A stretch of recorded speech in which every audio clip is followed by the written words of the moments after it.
Hey dreamers, welcome or welcome back to my channel. I am here to do my August reading spreads. I will start off with the two books that I loved most during the month of August.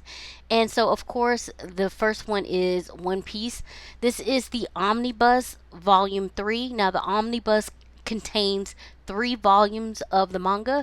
And so this is volume 3, so it includes volume 7, 8, and 9, which I loved because we got the conclusion of Sanji's story and how Sanji ended up joining the Straw Hat Pirates, and then it went to the beginning of Nami's story and how she ends up joining the Straw Hat Pirates or whatever, which she kind of already has, but there's a lot of extenuating circumstances behind her story, and so we find all of that out. We begin to find all of that out in this book, but after, of course, the conclusion of Sanji's story, which was great because you had the battle with Hawkeye Mihawk with Zoro versus Hawkeye in the last volume, and then we're continuing on with this one. So they're fighting the Don Craig pirates, and Sanji just kind of gets to observe and see this this this phenomenon that we call Luffy, and his mentor Zeph is just very amazed by Luffy, and he's telling Sanji that this is a man that's not gonna quit. He's gonna do what he needs to do to uh, achieve his dreams, and it's like this is the kind of person you want to look up to. This is the kind of person you want to support. And so to decorate, I decided to, of course, pull out my map because the premise of this is of course pirates, so they're on the seas and doing whatever, yada yada yada. So I like to pull out the map just to kind of give an indication of them being all around the world and traveling the seas and doing piratey things and all of that kind of stuff. And so I do pull some map paper out, decorate with that, and then of course I take pictures of whatever book that I'm reading. I try to find the corresponding, like a corresponding scene from the manga to go into my spread here. And so this is one with Sanji, and I do believe it says, if you can't take the heat, get out of the kitchen or something. Hold up, I have it here, so I will read it to you. If he was afraid of fire, idiot, how could a chef ever cook? Okay, that's what he says. Basically the same thing. Anyway, and then of course, getting into Nami's story, I do the same thing with her, and I just get a piece of the comic telling her story and put it there. And I backed it with some cardstock because a lot of the colors in this is usually like red, white, blue, yellow. Um, Sometimes you get other colors, as depending on what the background of the picture is, however, but those are mainly the colors of One Piece that you see a lot, and so I do try to stick with them. Of course there's green because there's Zoro, and he has green hair and green clothes and all that kind of stuff. So yeah. Anyway, so I'm just getting the basic information down, like the author, genre, publisher, published, series, etc., etc. In my rating, of course, I rated it 5 stars. Absolutely loved it. I just loved this story in all its iterations. I am in the Land of Wano arc in the anime, and I just am amazed. I get amazed every time. It's so good. Like, I literally watch this show, read this manga, and like my emotions are all over the place. I am in shambles one minute, and then I am laughing another minute, and then I am feeling triumphant with the crew another minute. Like, it just takes you through a gamut of emotions, and it is so good, so heartwarming. Land of Wano arc is just chef's kiss, and then like there's a lot of like, I get a lot of goosebump moments watching this anime and reading these books and all that kind of stuff, just and then seeing how everything connects, like Ichiro Oda and the details of his story, and how one thing he mentions here, like later on in the story, it'll get mentioned again, and you'll get the backstory and the history behind it. Is just wonderful, wonderful. Okay, so that pretty much wraps up the One Piece um, spread here, and then I will move on to my next spread, which is Just for the Summer by Abby Jimenez. This is actually the third book in the Part of Your World series that I picked up, and so I wanted to read it for the summer, but I knew it was part of the Part of Your World series, so I definitely had to read those first. So I had to read Part of Your World and then Yours Truly first. Yours Truly, I absolutely freaking loved. It was my favorite. Part of Your World, no, it was just meh. And I think it's because I enjoyed the guy a lot. I think his name was Daniel. Very, very much given golden retriever energy. However, at one point I wanted him to stop letting that girl walk all over him, or whatever. And so yeah, really enjoyed him. I did not enjoy her. I thought she was very selfish. Um, it's just, I don't know. I'm not gonna get into that because this is a different book. Yours truly, absolutely love. I did do a spread on that for last month, and then just for the summer. Actually, really love this as well. I think I gave it like a 4.5 stars. I did not like it more than Yours Truly. You know, everybody has their favorites in the trilogy here. This Yours Truly just happened to be mine, but Just for the Summer was really really good, and I love how events and people from this one connected to people from, well, actually both books, but definitely from Part of Your World as well. Um, and so, yeah, I just kind of really kept it simple with this one.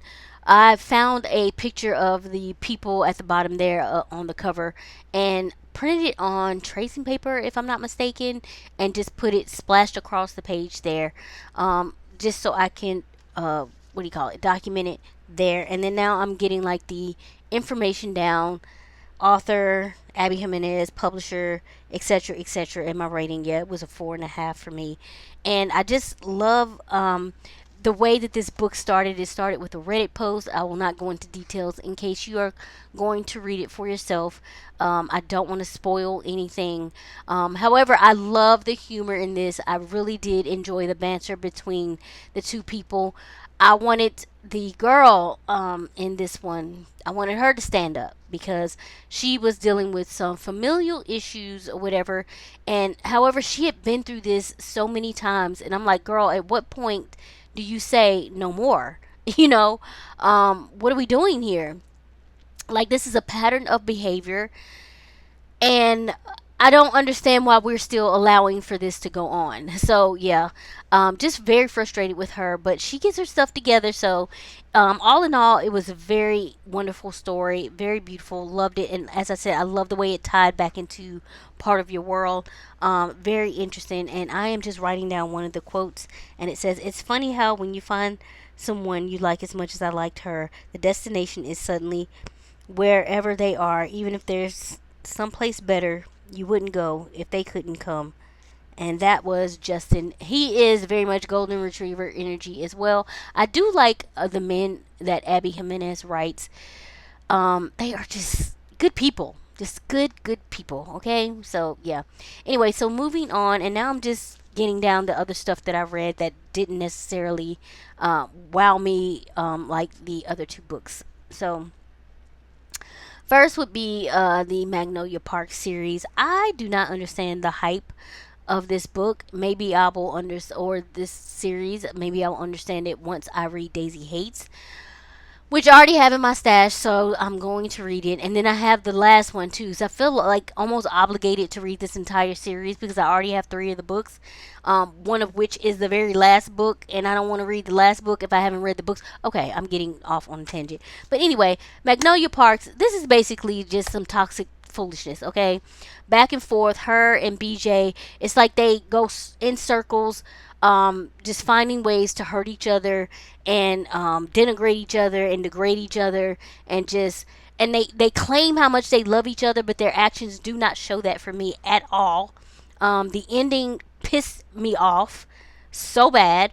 So I was like, what? And then I'm like, girl, after I'm like, girl, you keep going through this same bullshit. Stand up. Like, what are we doing here? So I could never. Okay, I could never. So I'll get into Daisy Hates, and maybe my opinion will change. But for now, I really am not understanding the hype around these books. And then next I read A Good Girl's Guide to Murder. Again, it was a good story. I'm not saying that it wasn't. I rated it 3 stars. It was just average for me. But I do not understand the hype around this. It's like this book and this series has been so hyped up, like to the point where I don't understand it because it was a good story. I enjoyed it while I was reading it. I actually ended up guessing both of the people that was involved in what happened. Just from a specific scene from each one, I was like, okay, they got something. I don't know. Of course, I did not know the details of exactly what happened, but I was like, this person got something to do with it. And the next time, I was like, they got something to do with it too. And I was right. So there was no surprise there for me when it came out, whatever. And I don't know. So I don't understand the hype about it. It's a perfectly decent book, but for it to be touted as like the best thing ever, I do not understand that. Like to the point where I have no interest. Like it was a good book, whatever, but I have no interest in continuing the series. So I won't be. I won't be reading the other 2 to 3 books that are in the series because I just don't care that much. But anyway, moving on, I told you all I wanted to know more about numerology and stuff like that. I got this book by Joy Woodward called a beginner's guide to numerology. It was informative. The only thing about this is I feel like they didn't go delve deep enough into it for me, as far as showing you how you can use it in your everyday life. Excuse me. So that's the only thing that I think that it was one other thing that I kind of had a gripe about with it. And I wouldn't necessarily say a gripe. It is a beginner's guide, so I guess I can't be too hard on it. So I just need to get something probably a little more advanced that will show me how numerology can be used throughout my daily life and that kind of stuff. These were just like a series of duds. And then we get to the fine print, and oh my god, I do not understand the hype about this book at all.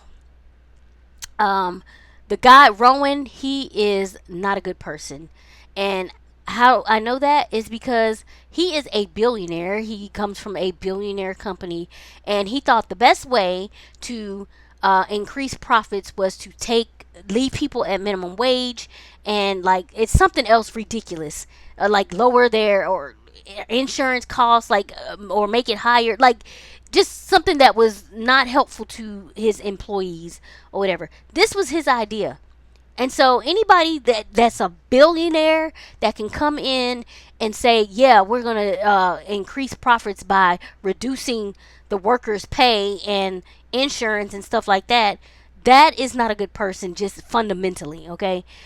So yeah, no. So this whole thing where he's with this girl and she makes him see the light, absolutely not. I am not buying that bullshit. He is just a terrible person. I liked her at first, and then she just kind of started getting on my nerves. Um, it was, you know, like the way I just didn't like the interactions between the two. Like I didn't at first. I was like, okay, but now I'm like, no, no, no, no. And so I have gotten way into the other books, and I'm just like, Anyway, the other one is Because of Miss Bridgerton. This is a Bridgerton prequel, if I'm not mistaken. Perfectly good historical romance by Julia Quinn. It did start off slow and kind of disjointed for me. However, once they finally got rolling, I was more into the story. So this is between I see, and I even forget the character's name. This is why I got 3 stars.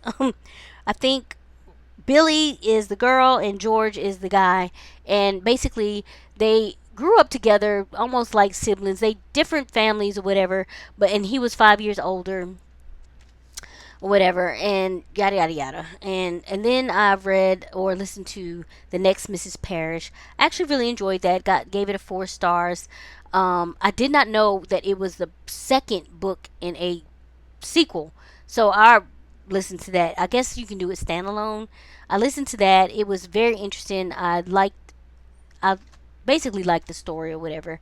And so yeah, I'm just kind of wrapping up here. I know I sound crazy. Forgive me. And then I just read this book called How to Kiss Your Best Friend. It was one of those free don't downloads when they do the stuff your Kindle day or whatever. and it was a perfectly good story. I gave it a 3.5. It was cute. Hometown romance, best friends, friends to lovers. So coming back to the hometown where the girl, she ended up being like a travel person and leaving the hometown because she didn't like her, what do you call it, like family dynamic or whatever, and so that she just left. And then the boy, he has a great family. The guy, he had a great family, so he wanted to stay there, and yada yada yada. She comes back to clean out her grandmother's house after she passed away, and they kind of reconnect and all that kind of stuff. So anyway, yeah, flipping through here, this is all of my spreads. If you have any comments or questions, please leave those below. I trust you all have been safe and well, and I'll catch you in the next one. Bye.